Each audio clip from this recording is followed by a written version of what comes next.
YCP అధికారంలో ఉన్నంతకాలం ఇష్టానుసారం వ్యవహరించిన నేతలు ఇప్పుడు రాజకీయ భవిష్యత్తుపై బెంగతో కేసుల భయంతో తల్లడిల్లుతున్నారు. తాము సేఫ్ సైడ్లో ఉండటానికి కూటమి పార్టీలో చేరటానికి చూస్తున్నారట. అయితే గతంలో వైసీపీ నుంచి వచ్చిన వారందరికీ పసుపు కండువాలు కప్పిన చంద్రబాబు ఇప్పుడు ఎంత సీనియర్లు వస్తారన్నా సంశయిస్తున్నారట. వలసలతో పార్టీకి ప్రయోజనమేంటని లెక్కలు వేసుకుంటున్నారట. అసలు టీడీపీ అధినేత అంత ఆచితూచి వ్యవహరించడానికి కారణమేంటి?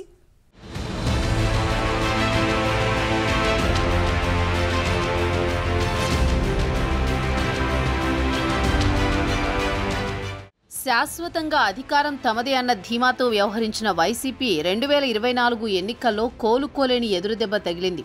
2019లో 151 సీట్లతో అధికారంలోకి వచ్చిన మాజీ ముఖ్యమంత్రి జగన్ గత ఎన్నికల్లో తన పార్టీ 11 సీట్లకు పరిమితమవ్వడంతో కనీసం ప్రతిపక్ష హోదా కూడా దక్కించుకోలేకపోయారు. ఆ ఎఫెక్టుతో వైసీపీ సమీకరణాలు పూర్తిగా మారిపోతున్నాయి. వైసీపీ నుంచి చాలా మంది నాయకులు జంప్ అవ్వాలని చూస్తున్నారు. కొంతమంది జనసేన తలుపు తడుతుంటే ఇంకొంతమంది తెలుగుదేశంలోకి వెళ్లాలని ప్రయత్నాలు చేసుకుంటున్నారు.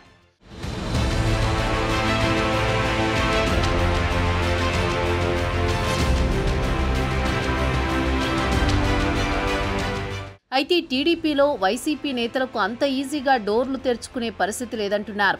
రాష్ట్ర విభజన తర్వాత జరిగిన 2014 ఎన్నికల్లో కూటమి ప్రభుత్వం అధికారంలోకి వచ్చింది. అప్పుడు 117 సీట్లతో చంద్రబాబు ప్రభుత్వం ఏర్పాటు చేశారు. అయితే అప్పుడున్న పరిస్థితుల్లో వైసీపీ నుంచి గెలిచిన ఎమ్మెల్యేలో 23 మందిని తెలుగుదేశం పార్టీలో చేర్చుకున్నారు. వారిలో జమ్మలమడుగు వైసీపీ ఎమ్మెల్యే ఆదినారాయణ రెడ్డి వంటి వారికి మంత్రి పదవులు కూడా కట్టబెట్టారు. అది అప్పట్లో పార్టీ శ్రేణుల్లో తీవ్ర విమర్శల పాలైంది. అప్పట్లో పార్టీ పరంగా ఎంత వ్యతిరేకత వచ్చినా వైసీపీ నుంచి వచ్చిన 23 ఎమ్మెల్యేలకు 2019లో చంద్రబాబు నాయుడు టికెట్లు ఇచ్చారు. ఆయా నియోజకవర్గాల్లో అంతకు ముందు ఎన్నికల్లో పోటీ చేసిన టీడీపీ నేతలను ఎలాగోలా బుజ్జగించే ప్రయత్నాలు చేశారు. అంతా చేస్తే ఆ 23 మంది వలస ఎమ్మెల్యేల్లో అద్దంకి నుంచి పోటీ చేసిన గొట్టిపాటి రవికుమార్ ఒక్కరే విజయం సాధించారు. అద్దంకిని తన కంచుకోటగా మార్చుకున్న గొట్టిపాటి రవికి అక్కడ ఏ పార్టీలో ఉన్నా విజయలక్ష్మి వరిస్తూనే ఉంది.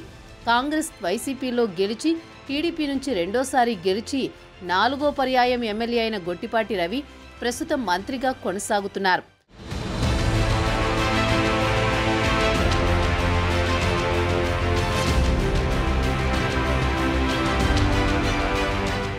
అదలా ఉంటే ఏపీలో పొలిటికల్ సీన్ పూర్తిగా మారిపోయింది. వైసీపీ నుంచి గెలిచిందే 11 మంది ఎమ్మెల్యేలు. అన్ని పార్టీల నుంచి దాదాపు 80కి పైగా కొత్త ముఖాలు ఎమ్మెల్యేలుగా అసెంబ్లీలో అడుగుపెట్టారు. ఆ క్రమంలో వైసీపీ నేతలు టీడీపీ తలుపులు తడుతుంటే అంత త్వరగా తలుపులు తెరుచుకోవడం లేదట. మళ్లీ పాత సీన్ రిపీట్ అవ్వకుండా కేవలం బలంగా ఉన్నవారిని, పార్టీకి ఉపయోగపడేవారిని మాత్రమే తీసుకోవాలని చంద్రబాబు ఆచితూచి అడుగులు వేస్తున్నారట. వచ్చేవారి బ్యాక్గ్రౌండ్ పూర్తిగా వెరిఫికేషన్ చేసి అదేవిధంగా వారు పార్టీకి ఏ మేరకు ఉపయోగపడతారు అని లోతైన డేటా తెప్పించుకుని చంద్రబాబు చేరికలపై ఆలోచనలు చేస్తున్నట్టు తెలుస్తోంది.